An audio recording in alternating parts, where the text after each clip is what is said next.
Welcome to our channel মায়ের রন্ধনশালা। আজকে মা করবে জিরা রাইস, খুব সিম্পল ওয়েতে।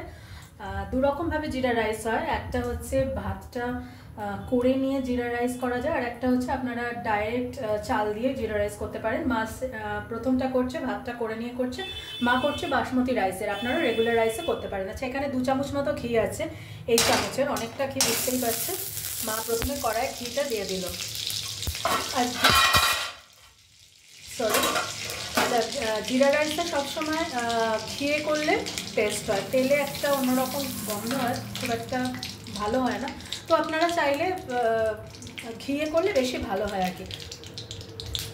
আচ্ছা, ঘিটা হতে হতে ঘিটা হয়ে গেছে না, ঘির থেকে খুব সুন্দর একটা স্মেল বেরোচ্ছে, যেরকম বেরোয় আর কি। তারপরে মা দিয়ে দিচ্ছে তেজপাতা, এরপরে দিচ্ছে 2টো শুকনো লঙ্কা,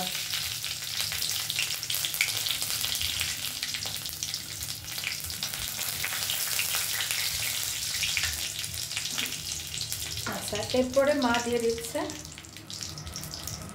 আচ্ছা এগুলো ফ্রাই হয়ে গেছে, এরপরে মা দিয়ে দিয়েছে কাঁচা লঙ্কা কুচি। আচ্ছা আমি এখানে একটা কথা বলে রাখি, আপনারা চাইলে, আচ্ছা আর মা দিচ্ছে দারচিনি। আচ্ছা আমি এখানে একটা কথা বলে রাখি, আপনারা চাইলে পেঁয়াজ কুচি দিয়েও করতে পারেন কিংবা পেঁয়াজ ছাড়াও করতে পারেন।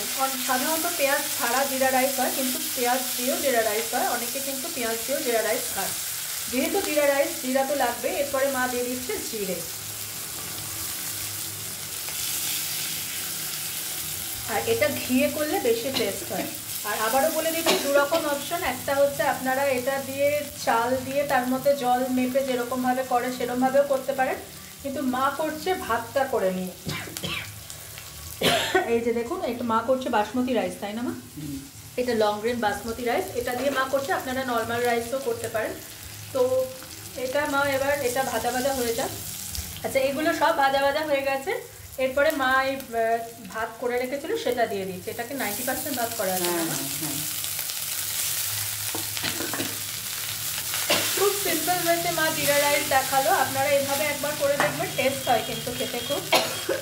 কিন্তু ওই ঘিয়ে করতে হবে, আর আপনারা যারা পেঁয়াজ দিয়ে খেতে পছন্দ করেন তারা কিন্তু পেঁয়াজ দিয়ে করতে পারেন ডেফিনেটলি।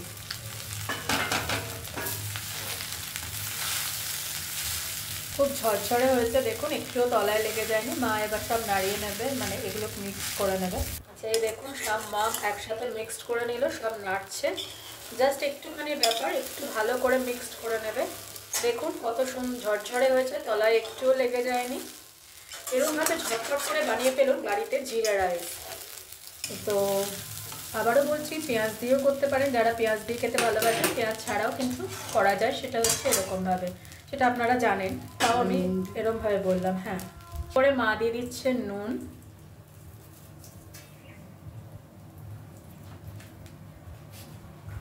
আচ্ছা এরপরে মা দিয়ে দিচ্ছে চিনি।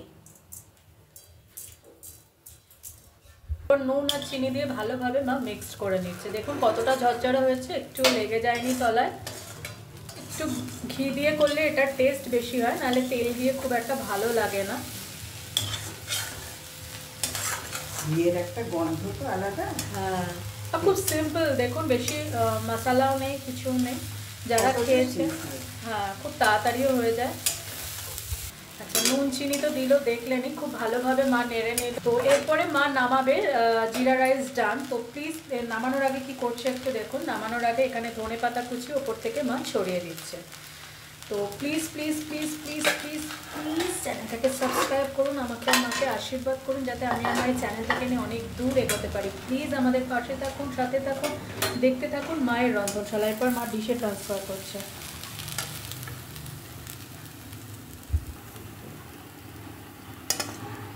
তো আজকের রেসিপি জিরা রাইস